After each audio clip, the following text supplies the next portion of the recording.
এমন কোথাও কোনো না কোনোভাবে একটা নাকে খত ওনারা দিয়েছেন, যে নাকে খতটা 70 ভাগ মানুষের মতামতের চাইতেও তাদের কাছে গুরুত্বপূর্ণ।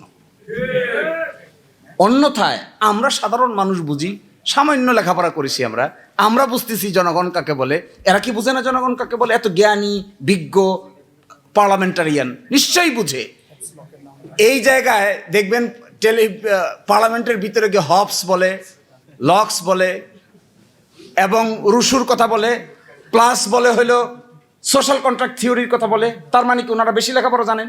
ওনারা হবসও জানেন, ওনারা লক্সও জানেন, ওনারা রুশোও জানেন, ওনারা কিভাবে জুলাই সনদকে ব্যাখ্যা করতে হবে এটাও জানেন, গণভোটকে কিভাবে ব্যাখ্যা করতে যাবে এটাও জানেন, জনগণের সার্বভৌম ক্ষমতা কিভাবে প্রকাশ হয় এটাও জানেন, নিশ্চয়ই সব কিছু জানেন। জানা সত্ত্বেও যখন একই কথা বলেন তখন একটা সন্দেহের উদ্রেক হয়। এই সন্দেহটার নাম হলো নিশ্চয়ই ক্ষমতার প্রক্রিয়াটাকে কোনো না কোনোভাবে স্মুথ করার জন্য এমন কিছু জিনিসের কাছে দায়বদ্ধ আছেন, যে দায়বদ্ধতা বাংলাদেশের 18 কোটি মানুষের কল্যাণের চাইতেও অধিকতর তাদের জন্য কল্যাণকর। তো আজকে যদি সংবিধানের মুখ থাকতো, এই সংবিধানটার যদি কোনো জবান থাকতো, আমার ধারণা সে বলতো যে আমারে নিয়ে আপনারা এত টানাটানি করেন না, আমি আপনাদের এই ঝামেলার ভিতরে নাই, আপনারা যা পারেন করেন। সালাউদ্দিন ভাইকেও বলতো, আসাদ ভাইকেও বলতো, সকলকেই বলতো দয়া করে আমাকে নিয়ে টানাটানি করে আমার ইজ্জত শরম আর নষ্ট করার দরকার নাই। আমি এটা স্পষ্ট করে দেখতে চাই। কখনো বলে সংবিধানের ভিতরে, কখনো বলে একচুল পরিমাণ নড়ব না, কখনো বলে এর ভিতরে আছে। আরে সংবিধান তো জানে তার ভিতরে কি আছে আর কি নাই, ও তো জানে। আমাদের এক প্রধান বিচারপতি ছিল, উনি একদিন কোর্টে বলতেছে যে বিচার কার করতেছি? তো আমরা বলতেছি মাই লর্ড বিচার করতেছেন তো আসামির। তো উনি বলে না, আসামির বিচার না, বিচার হচ্ছে আসলে আমাদের। তো কি আশ্চর্যজনক, এটা কেমন কথা? কয় তাহলে শোনেন কেন আমি এই কথা বলি। আমার কেন বিচার হচ্ছে? যে লোকটা একজন মানুষকে হত্যা করেছে সে জানে হত্যা করেছে কি করে নাই। আমরা কাগজপত্র দেখে এখানে বিবেচনা করছি যে তিনি আসলে হত্যাকারী কিনা। এটা করতে গিয়ে যে হত্যাকারী না, মাঝে মাঝে তাকেও মৃত্যুদণ্ড দিয়ে দেই, আবার যে হত্যাকারী তাকেও মাঝে মাঝে খালাস দিয়ে দিই। তাহলে বিচারটা হচ্ছে কার? যে আসলে আসামি সে ভাবে আরে এগুলো তো সব পাগল, আমি তো মারছি, এরা দেখি আমার খালাস দিয়ে দিছে। আবার উল্টা যে করে নাই সে ভাবে আরে আমি তো মারি নাই, তো এরা এত প্রটোকল, এত গাড়ি, এত ঘোড়া, এত লেখাপড়া, এত জ্ঞান, কিন্তু আমাকে যে মৃত্যুদণ্ড দিয়ে দিল, এই আসামি কি এটা জানে না? তো তিনি বলতেন বিচার আসলে ওই আসামির হচ্ছে না, বিচার হচ্ছে আমি প্রধান বিচারপতির, আমি সঠিক লোককে সঠিক সাজা দিতে পারছি কিনা, এরকম কাঠগড়ার মধ্যে আমি নিজেই বসে আছি। তো আমাদের সংবিধান বেঁচে থাকলে বলতো মুখ খুলে, সালাউদ্দিন ভাই আমাকে আপনি অযথা যন্ত্রণা করিয়েন না।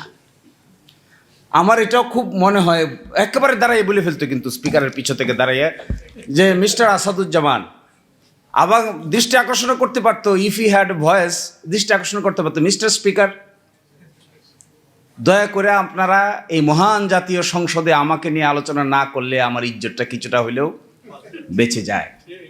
তো ওনাদের আলোচনার ধরন দেখে মনে হচ্ছে এই বেইজ্জতি করার একটা বুদ্ধি বাইর করছে। একবার বলে সংবিধানের ভিতরে, কোথায় ভিতরে? যিনি অ্যাটর্নি জেনারেল হয়েছেন ভিতরে হয়েছে, সরকার হইল ভিতরে হইল, পার্লামেন্ট ভাঙলো ভিতরে ভাঙলো, সংস্কার হচ্ছে ভিতরে হচ্ছে, ঐকমত্য কমিশনের মেম্বার হইলেন আমার সালাউদ্দিন ভাই, সংবিধানের ভিতরে হয়েছে। সংবিধান পারমিট করে যে ওই কি একটা কোথায় জানি বসে আলোচনা হইতো, ফরেন সার্ভিস, এই অডিটোরিয়ামে বসে সব রাজনৈতিক দলের লোকেরা বসে আলোচনা করতেছে কিভাবে সংবিধান ভাঙা যায়। আচ্ছা বলেন তো দেখি, রাজনৈতিক দলের লোকেরা একসাথে বসে কিভাবে সংবিধান ভাঙা যায় এই খবর সংবিধান পাইলে সে প্রতিবাদ করতো না? নিশ্চয়ই প্রতিবাদ করতো। এবং ওই প্রতিবাদ ওই সবার একজন গুরুত্বপূর্ণ সদস্য ছিলেন সালাউদ্দিন ভাই, তার ব্যাপারেও প্রতিবাদ করতো যে আমাকে ভাঙ্গার পরিকল্পনা করতেছেন কোন সংবিধানের আলোকে। এখন এসে হঠাৎ করে বলছেন যে না না না এগুলো কিচ্ছু হবে না, যা করছি করছি, এগুলো সব ঠিক আছে, জাতির স্বাধীনতার ঘোষক এটাও ঠিক আছে। তারপরে এই যে বঙ্গবন্ধু শেখ মুজিবুর রহমানের ছবি টাঙাইতে হবে এটাও ঠিক আছে, এগুলো সবই সংবিধানে আছে। কিন্তু আমরা আপাতত এটাকে আর মানতে পারছি না। তাহলে কোনটা মানতে পারছি? এখন এসে যে কথা বলছেন এগুলো এত সিলি, আমার কাছে খুব মনে হয় রাজনৈতিক দলের নেতাদের কথাবার্তার যখন উল্টাপাল্টা হয় তখন ওই জাতির ভাগ্যে খারাপ ছাড়া ভালো কিছু অপেক্ষা করে না। কমিটমেন্ট, আচ্ছা এই কথা কিভাবে বলে? আমি ছিলাম তো ঐকমত্য কমিশনে, আমাদের ভাইয়েরা অনেকেই ছিলেন। এই গণভোটের প্রস্তাবকারী হলো বিএনপি। এই গণভোটের প্রকাশ্য, আরেকটা গোপন কথা কিছুটা হলেও ইঙ্গিতে বলে যায়, যখন ডেডলক হয়ে গেল যে বাস্তবায়ন প্রক্রিয়া কি হবে, কেউ কোনো রাস্তা বাইর করতে পারে না, তখন মিটিং বিরতি হইল। বিরতির পাশে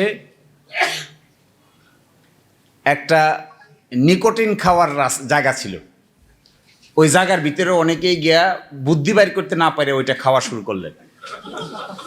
ওইটা খেতে খেতে কারো কারো মাথায় বুদ্ধি আসলো, না না পেয়ে গেছি, ইউরেকা ইউরেকা ইউরেকা পেয়ে গেছি পেয়ে গেছি। সেটা কি? চলেন আমরা সবাই মিলে গণভোটের লাইনে যাই, মানুষকে জিজ্ঞাসা করি। কারণ রাজনৈতিক দলের কিছু লোক মিলে এখানে আমরা প্রস্তাব করতেছি, মানুষকে তো জিজ্ঞাসা করি নাই। তখন অন্যরা বললে আচ্ছা কথা তো ঠিক, মানুষকে তো জিজ্ঞাসা করা হয়নি, তো মানুষকে জিজ্ঞাসা করা কি হবে কিভাবে? গণভোট গণভোট গণভোট। যে এই কথা বললে না সে ভিতরে সকলেই একমত হয়ে গেল গণভোট গণভোট গণভোট। প্রস্তাবকারী লোক মানুষ, প্রস্তাবকারী দল এখন বলছেন গণভোটের আদেশ মানতে তারা বাধ্য নন। হায় রে কপাল! তখন এই প্রশ্ন আসছিল যে এই প্রস্তাবকারী দল যে গণভোট, তখন আসছিল একজনের প্রশ্ন করছে হাত তুলে, আমার মনে হয় যদ্দূর মনে পড়ে, মানুষটার নাম আমি বলতে চাচ্ছি না এখানে, তিনিও রাষ্ট্র সংস্কার আন্দোলনের ওয়ান অফ দি গুরুত্বপূর্ণ লোক ছিলেন, সরকারের মন্ত্রী হয়েছেন। তিনি বললেন সংবিধানে তো গণভোট নাই। তখন প্রস্তাবকারী সদস্য আনসার দিল গণভোট করা যাবে না এই মর্মে সংবিধানে কিছু আছে? সকলে কইল নাই নাই নাই নাই নাই। উনি খুশি হয়ে গেলেন। আমার এখন মনে হচ্ছে এই জন্য খুশি হন নাই যে জনগণকে জিজ্ঞাসা করবেন, এই জন্য খুশি হয়েছিলেন যে তার কথাটা সকলে মিলে গ্রহণ করেছে। তাই এখনো তাই দেখতে পাচ্ছি, দেখবেন কথার বাইরে গেলেই খেপে যায়। তো তখন ব্যাখ্যা দিয়েছে ঠিক আছে গণভোট সংবিধানে নাই, গণভোট করা যাবে না এই মর্মে কি সংবিধানে কিছু আছে? সকলেই কইল নাই। বলে তাহলে চলেন আমরা এই রাস্তা হাঁটি, সবাই মিলে হাঁটি। এখন কিভাবে হবে? একটা আদেশ জারি করতে হবে। এই সেই আদেশ। এখন বলে ওই আদেশ বলে রাষ্ট্রপতি রাজহাঁসের ডিম পারছে। পরশুদিন শুনেন নাই আপনারা?